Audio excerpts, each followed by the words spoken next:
This is Tysnes, a small island community for more than 100 years among the most popular vacation spots in the southwest of Norway, known for its wonderful nature and clean environment, covering a total of 255 square kilometers or 158 square miles, with a population of some 2,800 individuals.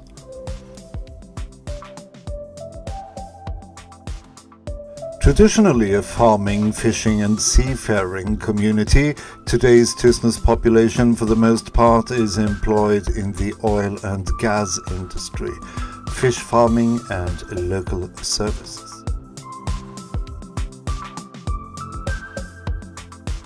However, during the summer months the population grows with tens of thousands, especially during the July music festival Tysnes Fest, attracting music lovers and performers from near and far. In addition, you will find some 1,200 vacation homes on Tysnes, attesting to the island community's popularity relative to the population.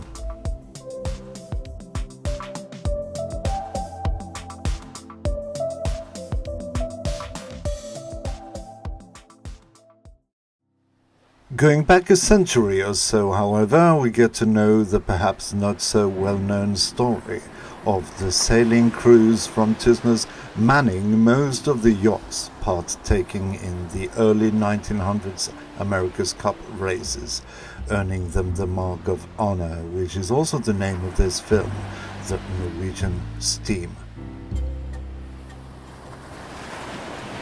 Winning America's Cup was imperative for wealthy American ship owners. About 250 men from Tysnes were steadily employed in the American yacht fleet during the 1930s. The first American yacht clubs saw the day of light during the mid-1800s. Sailing races eventually grew in popularity, especially on the US East Coast.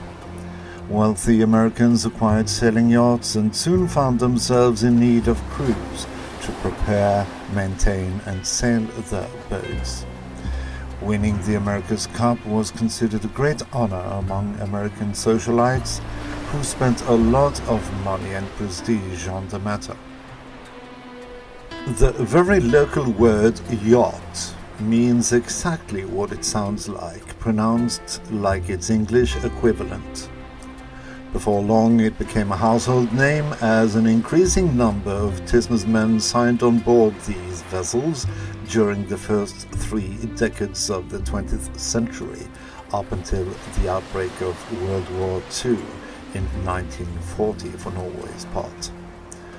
A number of these men were full-time sailors for the entirety of their adult lives, whereas others were in it for a couple of seasons, otherwise engaged in other occupations, but in sum total a great percentage of the male Tysnes population was involved. The book Tysnes Saga Volume 2 states that approximately 250 Tysnes locals were steadily employed in the American yacht fleet during the 1930s, most of whom from the northern parts of the Tysnes Isles, from Malkenes in the east to Reksteren in the west.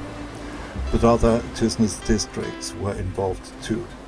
A great deal of them had their permanent addresses in the Tysnes community, sailing overseas during summer and returning to the old country at season's end in the autumn.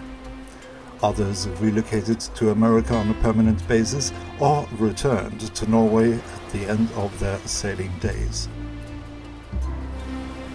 But what led so many Tysnes men to sign on as America's Cup crew members? Well, back in the 1800s, Tysnes was a regular island community on the Norwegian west coast. Farming, fishing and maritime employment were important elements in everyday life. Boats were crucial in people's lives and were natural parts of the existence. The 1800s saw an increased demand for larger vessels used in the transportation of goods along the Norwegian coastline. Especially important was the Nordland trade, which was trade with the country's northernmost parts. Northern Norway was and remains to this day abundant with fish in need of transportation to Bergen, which is the city closest to Tysnes, while other goods needed transportation the other way. Quite a few among the America's Cup crew members grew up using boats, getting used to the sea and the use of sails. The local Oselver, which is a small wooden boat with the option of adding a sail, was a usual sight in the Tysnes area, providing the young sailors with skills they later came to need on the American yachts. A great number of Tysnes locals made investments in freighters, sloops and hermaphrodite brigs and schooners were a common sight in the Tysnes area, of which the Hardanger sloops soon came to dominate the fjords and harbours in and around Tysnes. At the end of the 1800s, a great many Tysnes inhabitants were employed in this activity for long stretches of the year. By 1893, 64 larger vessels were registered in Tysnes, providing employment for 315 men.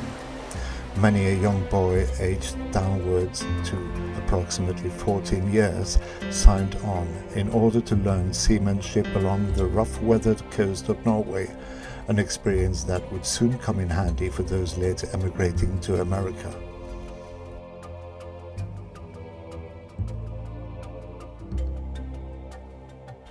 Books on the subject rarely mention them, but when they do, the term the Scandinavian crew is often used. Norwegians from several local communities were involved throughout the 20th century too. The Tysnes element grew in scale, especially up until World War II, but the war put an end to that era, and the post-war years saw only a handful of Tysnes men involved in US professional sailing.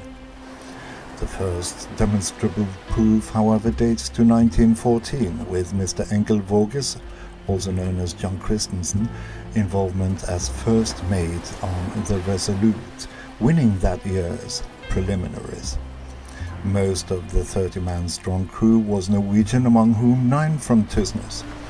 Preliminary contestants were the Vanity and the Defiance. World War I broke out shortly before Resolute's participation in the Cup itself against contestant Shamrock IV, owned by tea mogul Sir Thomas Lipton, resulting in an indefinite postponement. War eventually ended, paving way for Shamrock IV and Resolute's 1920 battle, resulting in a Resolute victory and the Perpetual Cup remaining in America. Gunnar Gjerstad, also known as Gust Olsen, soon to play a vital part in US sailing, now held the second mate position according to the Resolute 1920 crew list.